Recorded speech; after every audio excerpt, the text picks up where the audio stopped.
If you're filing a VA disability claim, there are three things you need to understand.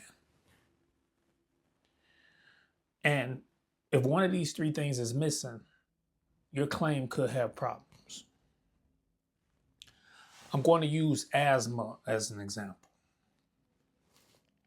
But whether you're claiming asthma, PTSD, migraine, sleep apnea, or back condition, these same concepts come up again and again. Let's start with the first one. The first thing the VA is generally looking for is an in-service event, injury, illness, exposure, or circumstance. In other words, what happened during military service?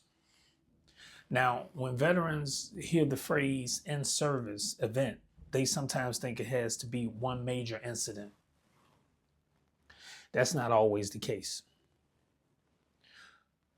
For some veterans, it might be an injury.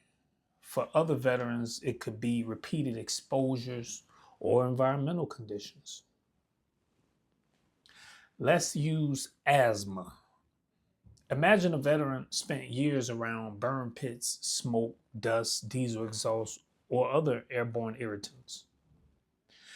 The VA may look at those exposures as part of the claim. The question becomes, what happened during military service that could be connected to the condition being claimed? That's the first piece of the puzzle. The second thing the VA is generally looking for is a current diagnosis. This is important because the VA isn't only looking at the past. The VA is also looking at the present. Let's go back to asthma. A veteran may say, I get short of breath. I wheeze. I cough all the time. Those symptoms matter. But the VA generally wants evidence showing that a current disability exists. In many cases, that means a diagnosis from a qualified healthcare provider. Think about it this way. The VA is asking, what condition are we evaluating today? That's why the diagnosis matters. Without a current diagnosis, a claim can become much more difficult, but not impossible. Now, let's talk about the third piece, the nexus.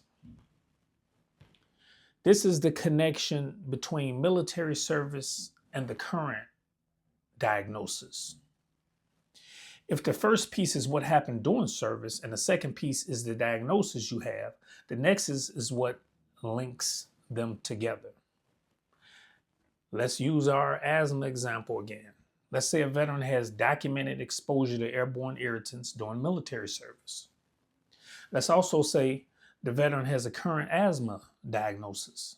The VA may still ask, what evidence shows the asthma is connected to military service? That's where the nexus comes in. The nexus answers the question, why should the two things be connected? Now, let's put all three pieces together. Veteran A has a current asthma diagnosis, but there's no evidence of an in-service event, injury, or exposure or illness. That could create a problem. Veteran B has evidence of exposure during military service, but there's no current diagnosis. That could create a problem.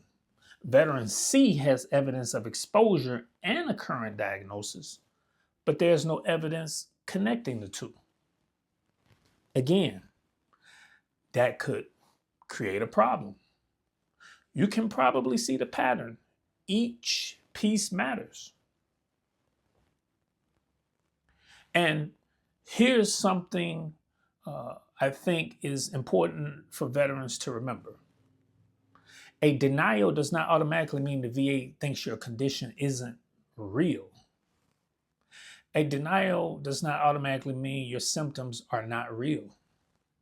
Sometimes a denial simply means the VA determined that one of the required elements was not established.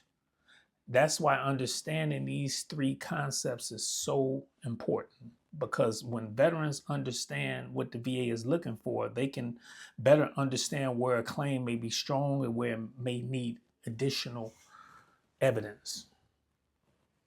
So, if you're filing a claim or trying to understand a denial letter, ask yourself three simple questions. What happened during military service? Do I have a current diagnosis? What evidence connects that current diagnosis to military service? Those three questions can help you understand the foundation of many VA disability claims. Let me know in the comments, which of these three requirements do you think veterans struggle with the most? The in-service event, the diagnosis, or the Nexus? If you found this video helpful, hit the like button and subscribe. See you in the next one. Veterans helping veterans.